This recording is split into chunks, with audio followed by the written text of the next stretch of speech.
एक बार की बात है, किसी नगर में एक ब्राह्मण रहा करता था। उसकी दो स्त्रियां थीं। पहली स्त्री स्वर्ग सिधार चुकी थी, जिसके दो बच्चे थे, एक लड़का और एक लड़की। दूसरी स्त्री की एक लड़की थी। वह लड़की बेहद बदसूरत और कानी थी, और सौतेली लड़की बहुत सुंदर थी। उसके बाल सुनहरे थे, इसलिए पास पड़ोस के लोग उसे स्वर्णकेशी कहकर पुकारा करते थे। उसकी माँ की मृत्यु हो चुकी थी, इसलिए सौतेली माँ का व्यवहार उन दोनों भाई बहनों के प्रति बहुत बुरा था। स्वर्णकेशी के भाई को तो उसने मार मार कर भगा दिया था। स्वर्णकेशी को भी वह चैन से नहीं रहने देती थी। उसने एक बकरा पाल रखा था। स्वर्णकेशी को रोज बकरे को चराने के लिए भेज देती, लेकिन उसकी अपनी लड़की मौज मस्ती में लगी रहती। स्वर्णकेशी सौतेली माँ के इस व्यवहार को समझती थी। प्यार तो दूर रहा, सौतेली माँ उसे पेट भरकर खाना भी नहीं देती थी। कभी स्वर्णकेशी सोचती, काश मेरी माँ जिंदा होती, और उसकी आंखों में आंसू आ जाते। एक दिन वह यूं ही रो रही थी कि बकरे ने उसे देख लिया। उसने पूछा, तू क्यों रोती है बहन? लड़की बोली, अपने दुर्भाग्य पर। वह फिर और तेज रोने लगी। मेरी सौतेली माँ मुझे प्यार नहीं करती, अपनी बेटी को खाना देती है, मुझे पेट भरकर खाना भी नहीं देती। बकरा बोला, कोई बात नहीं, जैसे कि पहले से ही वह बात समझता हो। मेरा कहा मानो, उस पेड़ की जड़ को खोदो, नीचे एक डंडा मिलेगा, उस डंडे से मेरे सींग पर चोट मारो। स्वर्णकेशी की समझ में नहीं आया, पर बकरे ने उसे बाध्य कर दिया। आखिर उसने पेड़ के नीचे खुदाई करना शुरू किया। डंडा मिला, एक चोट बकरे की सींग पर मारी तो फल, मेवे, मिठाई आदि कई खाने की चीजें निकलीं। स्वर्णकेशी ने खूब शक्कर खाया। बस तब से वह रोज ऐसा ही करती और खूब खुश रहने लगी। फिर तो वह कुछ कुछ तंदुरुस्त भी होने लगी और उसका रूप और ज़्यादा निखरने लगा। बात क्या है, एक दिन उसकी सौतेली माँ ने सोचा, मैं इसे खाना भी ढंग से नहीं देती और इससे इतना सारा काम भी करवाती हूँ, लेकिन फिर भी यह इतनी तंदुरुस्त कैसे होती जा रही है। फिर उसने अपनी बेटी को बुलाया और बोला, तुझे क्या हो रहा है? इतना खिलाती हूँ फिर भी तू मरने की होती जा रही है। स्वर्णकेशी को देख। और दूसरे दिन से उसने अपनी बेटी को भी उसके साथ लगा दिया और समझा दिया कि मालूम करना कि स्वर्णकेशी क्या खाती है और क्या करती है। स्वर्णकेशी सब समझती थी। सौतेली बहन हर वक्त साथ में रहती, इसलिए बकरे के पास जाने की उसकी हिम्मत ना पड़ती थी, क्योंकि उसे शिकायत का डर जो था। फिर 3-4 दिन ऐसे ही बीत गए। आखिर जब एक दिन भूख ने उसे बहुत सताया, तो स्वर्णकेशी ने सौतेली बहन को टालने की बहुत कोशिश की और एक बार किसी बहाने से उसे दूर भेज ही दिया। वह चली तो गई, लेकिन फिर भी बहुत होशियार, आंखें उसके पीछे ही लगी रहीं। उसने केशी को बकरे के सींग पर डंडा मारते और मिठाई खाते हुए देख लिया।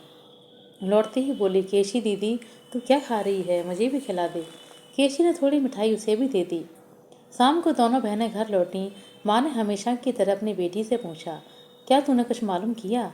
बेटी ने कहा, हाँ माँ, और बोली, केशी मिठाई खाती है। और उसने सारी बात अपनी माँ को बता दी कि किस प्रकार बकरे की सींग पर डंडा मारकर वह मिठाई खाती है। सौतीली माँ बकरे पर बिगड़ी, उसे चिंता नहीं छोड़ूंगी। उसकी बेटी इस पर बहुत खुश हुई। स्वर्णकेशी तभी से उदास रहने लगी। वह बकरे को सदा की भांति चराने तो ले गई, पर दिन भर पेड़ के नीचे बैठी रोती रही। उस दिन उसने मिठाई भी नहीं खाई। बकरे ने उससे पूछा, तू उदास क्यों बैठी है बहन? स्वर्णकेशी बोली, भैया मैं अभागिन हूँ। सौतेली माँ को सब कुछ पता चल गया है और वह तुम्हें मार डालना चाहती है। बकरे ने कहा, मारने भी दो केशी, तेरे लिए मैं तब भी नहीं मरूंगा। ये सब मेरा मांस खाएंगे, लेकिन तू खाना खाएगी। तू मेरी हड्डियों को उठाकर एक जगह पर गाड़ देना।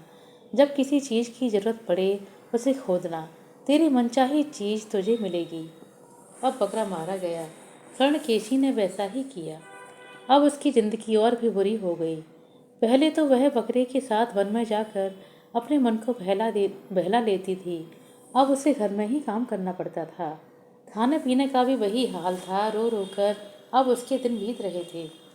उसका कोई अपना नहीं था।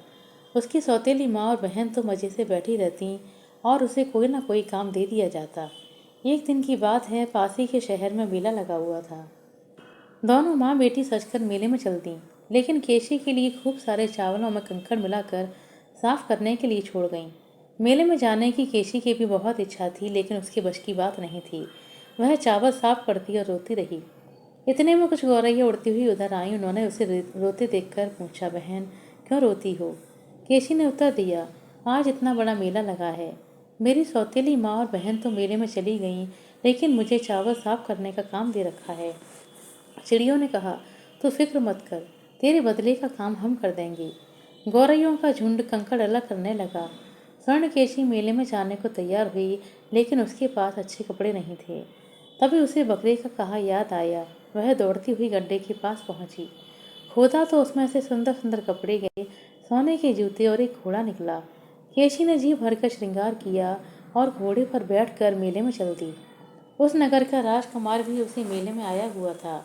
उसने स्वर्णकेशी को देखा तो देखता ही रह गया। उसकी कमल की पंखुड़ियों सी आंखें, गुलाब से गाल और सुनहरे बाल राजकुमार के हृदय पर छा गए। उसने अपने सिपाहियों को बुलाया और आदेश दिया कि मालूम करो यह लड़की कौन है, हम इससे शादी करेंगे। सिपाही दौड़े। केशी घबराई और सोचने लगी, कहीं इन्हें सौतेली माँ ने तो नहीं भेजा। उसने घोड़ा अपने घर की ओर दौड़ाया, पर इसी बीच उसका सोने का एक जूता उसके पैर से छूट गया। सिपाही उसे तो नहीं पा सके, पर एक जूता उठाकर वापस लौट आए। राजकुमार ने उन्हें बहुत डांटा और फिर हुक्म दिया, जाओ सारे नगर में घूमो। जिस लड़की के पैर में यह जूता ठीक आए, उसी के साथ मेरी शादी होगी। सिपाही जूता लेकर चल पड़े। वे घर घर जाते और जूता हर लड़की के पैर में पहनाते, पर वह किसी के भी पैर में ठीक से नहीं आता। स्वर्णकेशी के घर में भी सिपाही पहुंचे। सौतेली माँ ने अपनी बेटी के पैरों में जूता पहनाया, पर वह उसके पैरों में आया ही नहीं। केशी को जानबूझकर जूता नहीं पहनाया, लेकिन सिपाहियों ने केशी को देख लिया था। उन्होंने कहा, इसे भी पहनाओ। सौतेली माँ ने कहा, इसके पैर में नहीं आएगा, और रानी होने की इसकी औकात कहाँ, यह तो हमारी नौकरानी है। पर सिपाही नहीं माने। डरते डरते स्वर्णकेशी ने जूता पहना और उसके पैर में बिल्कुल ठीक आ गया। सिपाही बहुत खुश हुए कि चलो किसी के पैर में तो जूता ठीक आया, जान बची। स्वर्णकेशी का विवाह राजकुमार से हो गया। सौतेली माँ कुड़कर रह गई, फिर भी उसे चैन न मिला। वह हर रोज उसे मारने के उपाय सोचती रही। आखिर उसने अपनी बेटी को पट्टी पढ़ानी शुरू की और एक दिन केशी को संदेश भेजा कि मुझे और तेरी छोटी बहन को तेरी याद सता रही है, एक बार के लिए मिलने आ जा। इसने वश केशी मायके आई। अब की बार सौतेली माँ उससे विशेष प्रेम दिखाने लगी। उसकी बेटी भी हमेशा केशी के आगे पीछे ही लगी रहती, उसकी तारीफ करती और उसे फुसलाती। एक दिन वे साथ साथ घूमने निकलीं। रास्ते में एक ताल था, दोनों वहां बैठ गईं और फिर बातों ही बातों में सौतेली माँ की लड़की ने कहा, केशी दीदी तू कितनी सुंदर है, जरा पानी में अपनी परछाई तो देख, तू कैसी लग रही है जैसे आकाश में चंदा। केशी मुस्कुराई, मालूम हुआ जैसे फूल झड़ रहे हों। सौतेली माँ की लड़की बोली, ये कपड़े और गहने तुझ पर कैसे सोते हैं, जरा मुझे भी दे दे दीदी, तू मेरे कपड़े पहन ले और मैं तेरे, देखूँ मैं कैसी लगती हूँ। इसे विनोद मात्र समझकर केशी ने अपने कपड़े उसे पहना दिए और उसके कपड़े आप पहन लिए। सौतेली बहन फिर भी सुंदर नहीं लग रही थी। केशी के लिए सौंदर्य की क्या कमी थी। केशी दीदी, उसने कहा, तू मेरे कपड़ों में भी कितनी सुंदर लग रही है, जरा देख तो पानी में अपनी सूरत। स्वर्णकेशी पानी में परछाई देखने के लिए जैसे ही झुकी, पीछे से सौतेली बहन ने उसे धक्का देकर डुबो दिया और खुद राजमहल में चली आई, जैसे कि वही स्वर्णकेशी हो। वहां घूंघट निकालकर बैठ गई। राजकुमार ने देखा तो ताज्जुब में पड़ गया और बोला, तुम बोलती क्यों नहीं हो केशी, रूठी रूठी क्यों बैठी हो? पर कोई उत्तर ना मिला, केवल वह कुछ क्षणों तक सकपकाती रही। राजकुमार को थोड़ा संदेह हुआ तो उसने घूंघट खींचा। एक दूसरी ही शक्ल दिखाई दी। कुछ देर तक वह भ्रम में पड़ गया। तुम काली कैसे हो गई केशी, उसने पूछा। उत्तर मिला, धूप सेंकने से। फिर राजकुमार ने उसकी कानी आंख देखी तो पूछा, और तुम्हारी आंख में क्या हुआ? कोई ने चौंच मार दी, लड़की ने कहा। राजकुमार को सारी बात समझ से देर न लगी। उसने लड़की को खूब डांटा फटकारा, पूछा, बता स्वर्णकेशी कहाँ है? आखिर लड़की ने सारा भेद बता दिया। राजकुमार ने स्वर्णकेशी की खोज में जगह जगह सिपाही भेजे। उन्होंने उसे ताल के किनारे बेहोश पड़ा पाया। सिपाही उसे उठाकर राजमहल ले आए, वैद्य को दिखाया और केशी ठीक हो गई। राजकुमार ने राजधानी में खूब खुशियां मनाई। इसी बीच स्वर्णकेशी का भाई ताल के पास पानी पीने आया। उसने पानी में हाथ डाला तो हाथ में सोने के बाल आए। उसने बाल देखे तो वर्षों की यादें ताज़ा हो उठीं। यह बाल तो मेरी बहन के जैसे हैं। उसने सोचा, ये यहाँ कहाँ से आए, कहीं वह मर तो नहीं गई। वह अपनी बहन की याद में बावला हो उठा। रोता कलपता सौतेली माँ के पास आया और बोला, मेरी बहन कहाँ है?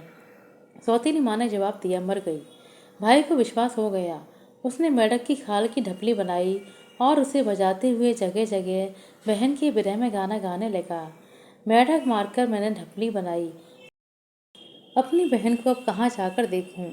वह गली गली कूचे कूचे गाता फिर रहा था। एक दिन वह बहन के राजमहल के पास से इसी तरह गाता हुआ गुजरा।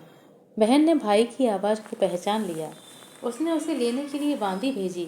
बांदी ने कहा, रानी ने बुलाया है। भाई बोला, मुझे क्यों बुलाया है? मैंने किसी का क्या बिगाड़ा है? खैर उसे पकड़ कर लाया गया। भाई ने बहन को देखा, बहन ने भाई को देखा। एक दूसरे के गले लग गए। राजकुमार इस मिलन से बड़ा प्रसन्न हुआ। उसने स्वर्णकेशी के भाई को अपना मंत्री बना लिया और वे अच्छी तरह से आराम से रहने लगी। आशा करते हैं दोस्तों आपको हमारे द्वारा सुनाई गई है कहानी अच्छी लगी होगी। कहानी अच्छी लगी हो तो कृपया लाइक कर दें, शेयर कर दें। चैनल पर नए हैं तो सब्सक्राइब कर लें। अपना कीमती समय देने के लिए बहुत बहुत धन्यवाद। मिलते हैं अगले वीडियो में, तब तक के लिए नमस्कार।